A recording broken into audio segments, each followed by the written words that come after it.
Йоу, все клево, друзья. Боб Дилан получил Нобелевскую премию. Нобелевскую премию получил не просто Боб Дилан, а Боб Дилан, у которого бабушка из Украины. Об этом сейчас сообщают украинские телеканалы. Говорят, а вы знали, кстати, что бабушка Боба Дилана из Украины, он наш.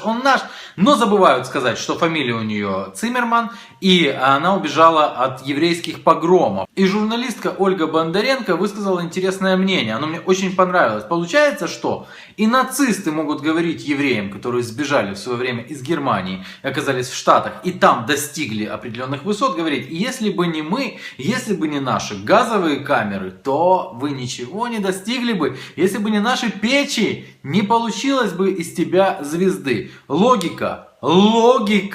Ну что, переходим к обзору ТВ. В общем, обзор ТВ у нас будет не за сегодня, обзор ТВ у нас будет за день рождения Путина. Тогда у нас были другие интересы, а сейчас мы посмотрим, как освещали украинские телеканалы день рождения своего бога. День народження Путіна. Подарунки своєю новизною не дивували. Як завжди, це або лик Святого Володимира, або новий айфон із зображенням улюбленого. Зачем это мне? Спросит рядовой украинский зритель. Ну, как это зачем? Не знаю, зачем. У Порошенко тоже был, но про Порошенко ничего не рассказывали. А про Путина интереснее. Дитячі ліжка у формі ракетного комплексу «Бук». У подарунок ще пропонують номерний знак з ім'ям малюка. Это новости, если что. Это новости недели. Человек усаживается, всю неделю он отпахал где-то. Он хочет сесть и узнать, что там за новость. А ему день рождения Путина. Кровать в форме бука.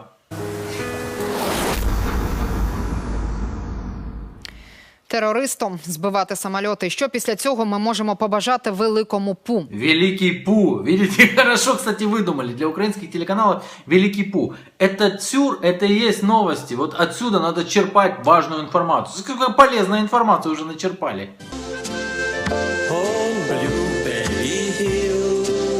Новости. Все важное, что произошло за неделю. Адже чим може гукнутись образа всебічно обдарованого ВВП, навіть подумати страшно. Это один из центральных телеканалов Украины. Это не какой-то задрипанный канал. Нет. Здравствуйте, Владимир Владимирович Путин. С днем рождения вас. Я вкратце по сути. Один из центральных телеканалов. Все важное, что произошло за неделю.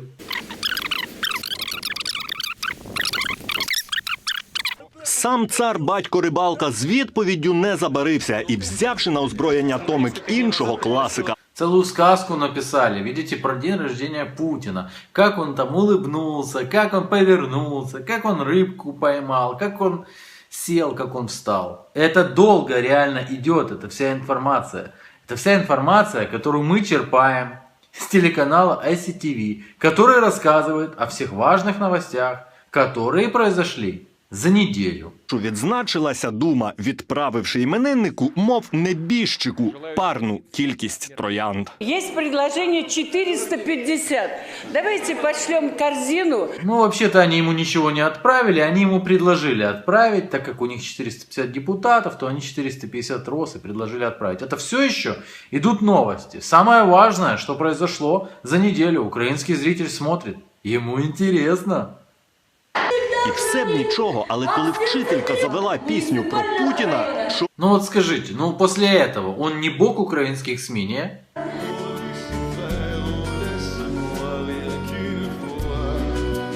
И под конец цитируют Стрелкова. Стрелков уже стал такой, ну, хороший, потому что он плохо про Путина говорит. Он должен вести себя, если джентльмен, должен вести себя как джентльмен, а не просто нацепить прикид. Сергій Смальчук, факти тижня. Целую сказку написали, прям братья Гримм, знаете, а не телевизионщики. Ну, по написанию сказок, кстати, украинское телевидение на первом месте. Вот эту историю они не начали ретранслировать. Афанасьев, знаете Афанасьева, который сдал Сенцова в свое время? Вот, он уже себя и в Википедии прописал, к слову. Ну и там везде пытается пиариться, делать какие-то громкие заявления. И вот он рассказывает про то, как в России шьют дела. Як приклад наводить історію про співкамерника, який утік з луганської в'язниці після бомбардувань і з автоматом в руках повернувся додому в Ростов. Короче, с Афанасьевым сидел человек, который сидел до этого в луганской тюрьме, которую разбомбили, и он оттуда сбежал с автоматом в руках в Ростов. Але його відразу відеокамери засняли і приїхали до нього з обшуком, знайшли той автомат. Видеокамеры его засняли, и потом приехали с обыском и нашли автомат. Видеокамеры засняли. І кажуть йому: хлопче, ти не сидів, не розповідай, ти диверсант, ти завербований, ти перетнув кордон, щоб прийти на дачу Чубайса, щоб вбити Януковича, який там переховувався. Тим часом Афанасьев несет, украинские СМИ ретранслируют все при деле, все при работе и мало-мало при деньгах. Ну, те, кто не при деньгах, те про гречку думают. Цены на продукты падают. По крайней мере, гречка уже не на вес золота. Сбегайте в гастрономчик, гречка подешевела. Денег на еду все равно не хватает. Мяса я не вижу. Я его вижу только в день пенсии. В день пенсии я его вижу. Раненые гидностью пенсионеры. После революции достоинства именно так и должны себя чувствовать пенсионеры. Мясо мы не видим. Это Киев. Я бачу, но не їм, потому що я не можу купити. Счастливец мясо видел, но не ел, понятное дело. А теперь они рассказывают, что людям, которые после революции гидности все наполнились этой самой гидностью, надо делать с гречкой. Порченных зерен. Не отравитесь, не умрете. Так что если тщательно перебрать ядрицу, получится вполне сносный продукт. К тому же в 3 раза дешевле фабричного изыска. Ты можешь, если что, дружище, гидность свою отстегнуть, оставить где-то в коридоре. А в это время сесть на своей маленькой кухоньке и поперебирать гречечку.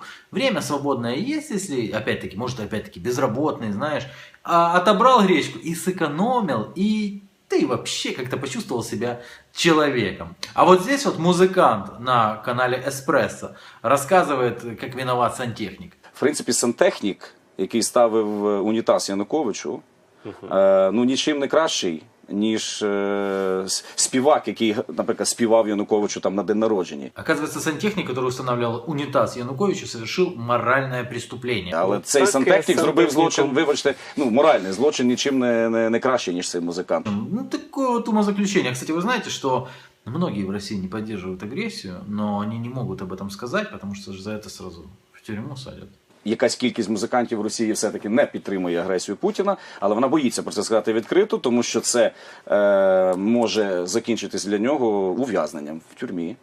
Тому я вважаю, дієвими були б візи. Мне очень нравится, когда на украинских телеканалах украинцам рассказывают про культ Путина в России. При этом у себя пытаются создать культ Порошенко, потому что студент, помните студент, который задал обычнейший вопрос Порошенко, так вот, многие там активисты уже предлагают разобраться с ним, разобраться надо с ним, какое он имеет право Порошенко вопросы задавать, а всякие донные СМИ уже пишут, что он засветился на Рос-ТВ. Вот он, устроивший перепалку с Порошенко, так, видео с его рассуждениями, в кавычках рассуждения о войне на востоке Украины в России опубликовано на сайте. Если ты говоришь, что ты можешь остановить за 2-3 недели войну, и это не происходит, ты начинаешь мусолить тему, что все зависит от России. Россия огромная страна. Меня не интересует, что там происходит. Значит, нужно искать пути решения проблем внутри страны. Да как он посмел такое вообще рассказывать? Да как же он, понимаешь, на нашего Порошенко такое говорит? Ну, пообещал Порошенко, не выполнил. Ну и что, он же еще раз может пообещать. Кстати, ребята, если вы соберетесь на выходные вдруг в Чехию, там пивка попить, или в Париж, куда все равно безвизовый, какая вам разница, то вы, если что, звоните, я вас встречу. Хотите поговорить про культ Порошенко, президента, главнокомандующего, страны, которая воюет с агрессором, может критиковать либо ублюдок, либо глупый ушлепок, либо агент страны-агрессора. Если ты ничего не предлагаешь, тогда слушай, что предлагаю я, Петр Порошенко. В стране появилась целая прослойка низовых жополизов, потому что обычные жополизы или козырные жополизы, они находят человека, который чего-то достиг, который уважаем или которого боятся, и вот они ему начинают изощренно лизать пятую точку. А низовые жополизы находят человека, который является посмешищем, которого никто не любит, к которому относятся вот так вот, и они находят некую привлекательность в его и начинают уже лизать ему то место, где он сам, в принципе, и находится. Низовые жополизы, они зализывают Порошенко, ну просто до... Так, з музиканта більший попит. Музикант, людина, яка якби читає книжки і щось аналізує. А людина, скажімо так, проста, якій достатньо тільки платню, заробітну платню. Вот такое. Видите, какие музыканты умные. Читают книжки, что-то анализируют. А другие люди, они такие, получил зарплатку и пошел себе на работку. В общем, давайте посмотрим, что нам ТСН рассказывают. ТСН рассказывали опять-таки о дне рождения своего бога. Ну и рассказывали, что ему платье подарили.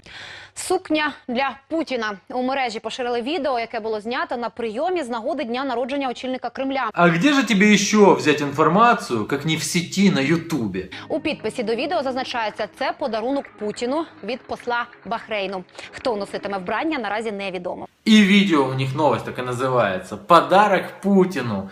Ну да. Именно так себя и должны вести новостные каналы. Платье с Путиным на интимном месте бьет рекорды популярности. Так, презентация произошла на форуме арабской культуры в Москве. А на самом деле информация о платье появилась еще 2 августа или раньше. Платье с Путиным. Вот его уже засветили. Что, опять сбрехала, да? Отже, у нас сьогодні в гостях народний депутат від фракції «Народний фронт», екс-перший заступник голови СБУ Андрій Левус. Народный депутат, экс-первый заместитель главы СБУ. И что же мы в этой передаче будем делать? Какой же мы вопрос будем решать? З якої частини тіла бере Дональд Трамп волосся? Да ладно, это серьезно, да? Для пересадки на голову. Я бачиш, навіть прочитав, щоб Це ж не парик, це все серйозно. Да. І отже, тут питання варіанти відповіді. Це або, так би сказати, філейна частина, або ноги. От зараз ми дізнаємося філе чи ноги. Это общий темник по телеканалам, надо мочить Трампа и облизывать вторую. И просто меня само, телеканал, да, украинский телеканал, откуда Трамп берет волосы, с жопы или с ног? Нью-Йорк вже багато разів казав, що президентом стане Хіларі Клінтон. От так от, да. У мене є своя версія. Украинские СМИ безжалостные, беспощадные, нелепые в своей нелепости и дебильные в своей дебильности. Ну, а теперь новый канал как раз таки зализывают еще. Сплошные лизуны, понимаете? Сплошные лизоблюды, какие-то, я не знаю, мерзкі лізоблюди. Я, задихаючись, ловила повітря і мимоволі почала плакати і кричати: «Чому ти брехав мені, Біл?» Чому ти брехав мені, Біл? Я просто набрала всю грудь свою обіжу воздуха і сказала: чому ти брехав мені, Біл? Так чи інакше, Хіларі вже увійшла в історію як мудра, терпляча і незламна жінка. Та-да, незламна жіночка, которая с улыбкой радости встречает сообщение о том, что где-то кого-то убили, которая поддерживает бомбардировку мирного города в центре Европы. Помните, да, ее муж отличился в свое время, без нее, я думаю, не обошлось. Он, знаете, руки и саксофон, а я думаю, что она как раз таки голова. Короче, хорошей она нам подругой будет. Ну, такая, знаете, душа в душу просто. Ну и напоследок, в общем-то, опрос, кусочек, маленький кусочек опроса о том, как нам остановить Россию. Просто обычный человек с улицы, обычный телеканал, мнение обычного украинца. Не підкормлювати Росії, ні одної копійки їм направляти. Все, прекращаем подкармливать Россию, ни одной копеечки им не отправляем, и тогда уж, пока.